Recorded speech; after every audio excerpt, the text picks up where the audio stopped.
திரு M Kumar அவர்கள்ட்டேருந்து ஆரம்பிக்கணும்னு நினைக்கிறேன். பிரதமர் வந்திருக்கிறார், அமித்ஷா எப்போ வருவார்னு பார்க்கணும்.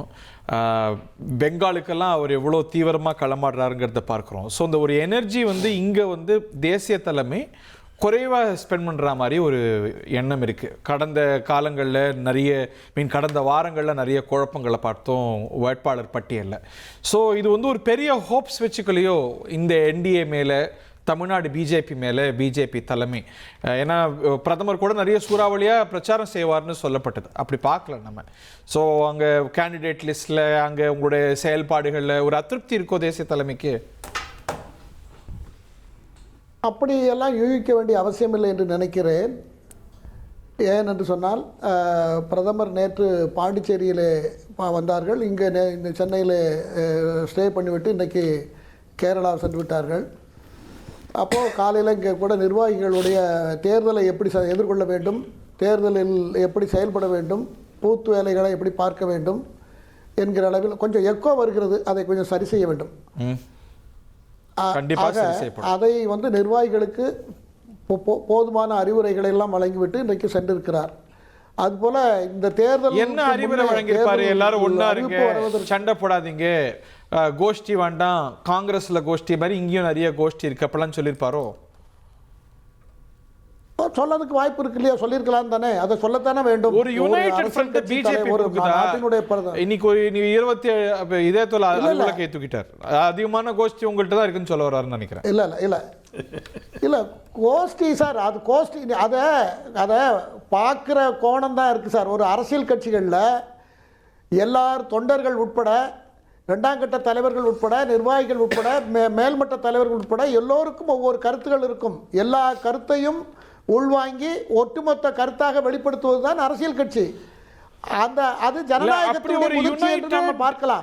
யுனைடெட் ஸ்ட்ராங் யூனிசனோட நம்ம பார்க்க முடியுதா? இங்க நிறைய குழப்பங்க மேலோங்கிறத பார்க்க முடியுது இல்ல? கடந்த காலங்களை விட அதிருப்திகளை பார்க்க முடியுது. காங்கிரஸ்ங்கிற வார்த்தை ஆங்கிலத்தில் இல்ல காங்கிரஸ்ங்கிற வார்த்தை எப்படி, எதனால அந்த காங்கிரஸ்ங்கிற வார்த்தையை உலகம் பூரா பயன்படுத்துறாங்க தெரியுமா? ஆங்கிலத்தில் காங்கிரஸ்ங்கிறத இந்த மாதிரி கூச்சல், குழப்பம், விவாதம், பிரதிவாதம் அத்தனையும் தாண்டி ஒரு முடிவு அதுக்கு பேர் தான் காங்கிரஸ். அதனால தான் அரசியல் கட்சிகளில் ஒரு பொது நோக்கம் கொண்ட ஒரு ஏற்றுக்கொள்ளப்பட்ட ஒரு கொள்கையை உருவாக்குகிற ஒரு இடம் அரசியல் கட்சி. அதில் எல்லா விஷயத்திலும் எல்லா நிலையிலையும் கருத்து முரண்பாடுகள், விவாத பிரதிவாதங்கள் இருக்கத்தான் செய்யும். அதை தாண்டி அதை ஜெயித்தால்தான் அது முறையான அரசியல் கட்சி. அதற்கு தமிழ்நாடு பிஜேபியில என்ன விமர்சனம் மேலோங்குது? ஒரு 4-5 பேர் அவங்களுக்கு சீட் வாங்கிட்டாங்க, முக்கியமானவங்க மட்டும் வாங்கிட்டாங்க. இப்போ அண்ணாமலையை கண்டுக்கல, அங்கே இளந்தலைவர்களை கண்டுக்கல, மற்ற சீட்டுகள்லாம் கொடுக்கறத வாங்கிட்டாங்கிற ஒரு குமுறல்களெல்லாம் நம்ம கேட்க முடியுது, இணையத்திலெல்லாம் பார்க்க முடியுது. உண்மைதான், நீங்கள் சொல்வது உண்மை, 100% உண்மை. ஆனால் அண்ணாமலையை பொறுத்தவரை நான் என்னுடைய தனிப்பட்ட முறையில் பேசிய போதும் சரி, அதற்கு முன்னாலே ரொம்ப நாளைக்கு முன்னாலேயே இந்த தேர்தலில் நான் போட்டியிடப் போவதில்லை என்று சொல்லியிருக்கிறார். ஆகையினால அவர் எடுத்த முடிவு, அவரே தலைமைக்கு கடிதம் எழுதியிருக்கிறார். அவர் அதற்கு முயற்சியை எடுக்கவில்லை, அல்லது அவர் அதை ஏற்றுக்கொள்ளக்கூடிய மனநிலையில் இல்லை. அவர் கட்சிக்கு உழைக்க வேண்டும். ஓகே, எல்லா வேட்பாளர்களையும் ஜெயிப்பதற்கு தான் எல்லா இடத்துக்கும் போய் உழைக்க வேண்டும் என்பது ஒரு காரணம். ஒரு ரிசல்ட் பார்க்குறீங்கல்ல அவங்க ஆதரவாளர்கள்ட்ட? இல்லை, அது இருக்கும். அண்ணாமலை அவர் ஒரு ஸ்டேஜில் கட்சியை வளர்த்த பெருமை அவருக்கு உண்டு. அந்த அளவில் அவர் வந்ததற்காக சில தொண்டர்களிடம் சில மாற்றங்கள் ஏற்பட்டதும் உண்டு. அவர்களிடம் சில மனக்கசப்பும் இருப்பதும் உண்டு. இல்ல, அந்த பேசும் இப்ப என்டிஏ பிஜேபி போகிற திசையும் ஒட்டாம தனித்தனி ட்ராக்ல போற மாதிரி ஒரு தோற்றம் இருக்குல்ல, இல்லையா? இல்லை, அப்படி இல்லை. அவர் ஏற்கனவே தேர்தலில் போட்டிட்டு தோல்விட்டு இருக்கிறார். அவர் இந்த தேர்தலில் அவருடைய சொந்த பிரச்சனைகள் வேற இருக்கிறது. சொந்த பிரச்சனை, அவர் தந்தை டயாலிசிஸ் ஸ்டேஜில் இருக்கிறார். அவரை பார்க்க வேண்டிய பொறுப்பும் அவருக்கு இருக்கிறது. அப்படி பல காரணங்கள் இருக்கிறது. இந்த பல காரணங்களின் ஒட்டுமொத்தமாகத்தான் அவர் இதே போல அந்த ரிசன்மெண்ட்டை நம்ம காங்கிரஸ்ல பார்க்குறோம். உங்க எம்பிக்கள் எல்லாமே விமர்சனம் செய்யறத பார்க்குறோம். என் வீட்டுக்கு வீடு வாசப்படி தானே இதே போல சார், நீங்களே புலம்புறீங்க. நீங்கள் சொல்வது 100க்கு 100 உண்மைதான். விமர்சனம் என்பது ஒரு ஜனநாயக கட்சியில் இருக்கத்தான் செய்யும். ஆனால் இன்று பிரதமர் அவர்கள் ஆலோசனை செஞ்சது எதற்காக என்று சொன்னால், பாஜகவுடைய தொண்டர்கள் மூலமாக துக்ளக் ரமேஷ் அவர்கள் சொன்ன ஒரு வார்த்தை உங்களுக்கு தெரியும். பிஜேபி தோல்வி அடைந்து விட்டது, அகில இந்திய பிஜேபி அதை கண்டுகொள்ளவில்லை, வெற்றி பெற முடியாத தொகுதிகளை அதிமுக ஒதுக்கி இருக்கிறது, அதனால் நிச்சயமாக ஒரு மோசமான ஒரு துக்ளக் ரமேஷ் சார் தலைமை தேர்தல் ஆணையரா நிர்ணயிச்சிட்டாங்களா? ரிசல்ட் அறிவிச்சிட்டாரா அவரு?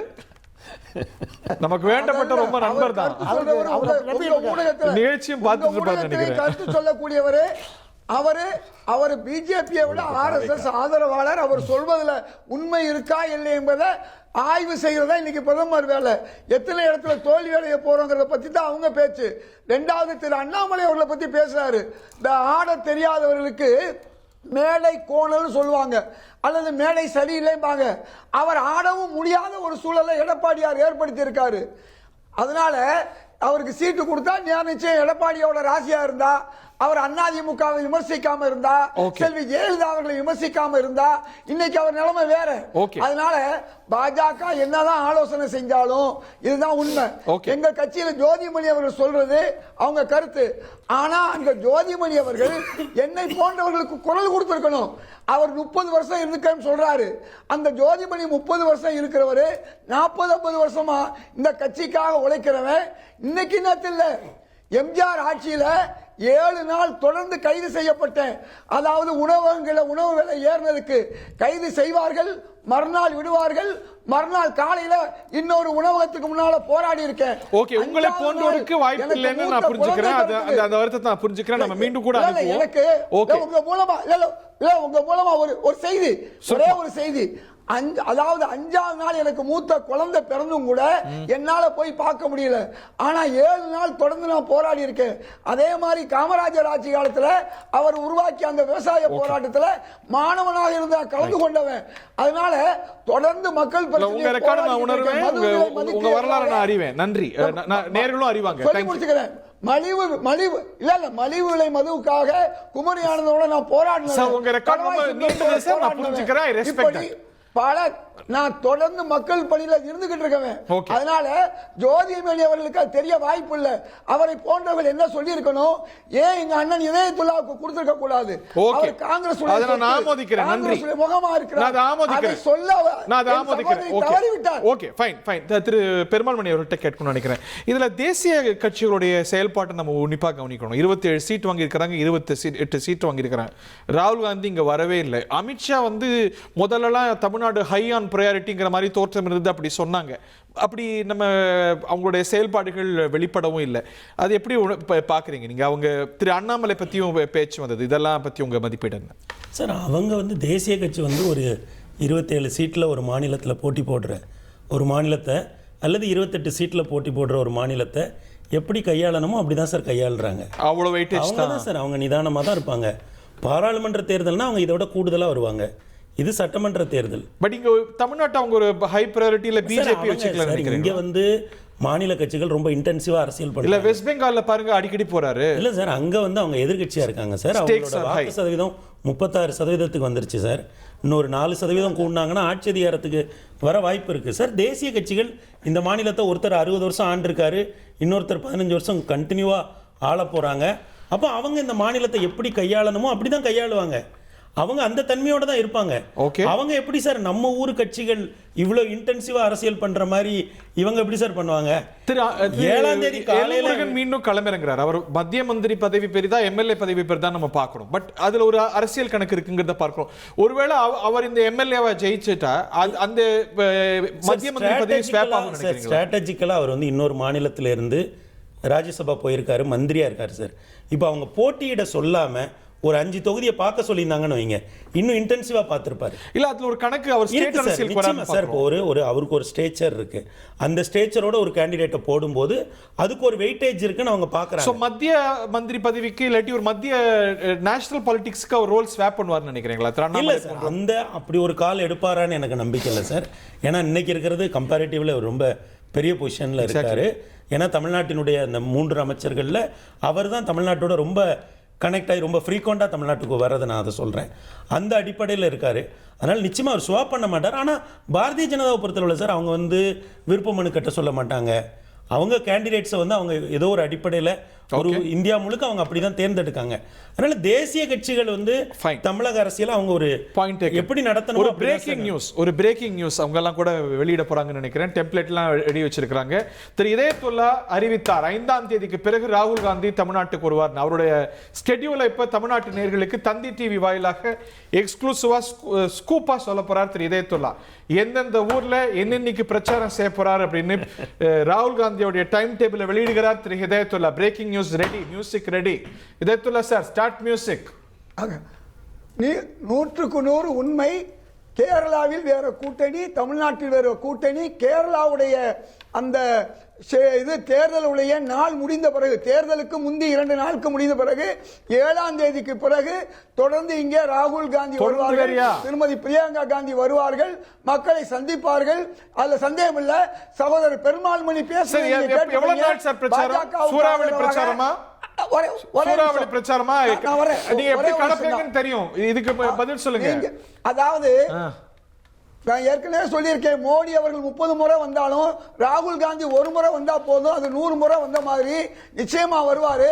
என் அன்பு சகோதரர் பெருமாள் மணி ஒன்று சொன்னாரு, முழுசா பாஜகவுடைய ஸ்போக்ஸ் பர்சனா இன்னைக்கு பேசினார், கவனிச்சீங்களா? இதுதான் டிவிகேவுக்கு பாஜகவுக்குள்ள ஒட்டு, அதாவது கூட்டு. இதை வந்து மகாராஷ்டிரத்திலிருந்து வந்த ஒரு மத்திய அமைச்சர் என்ன சொன்னார் தெரியுமா? தேர்தலுக்கு பிறகு நாங்கள் பேசி கூட்டணி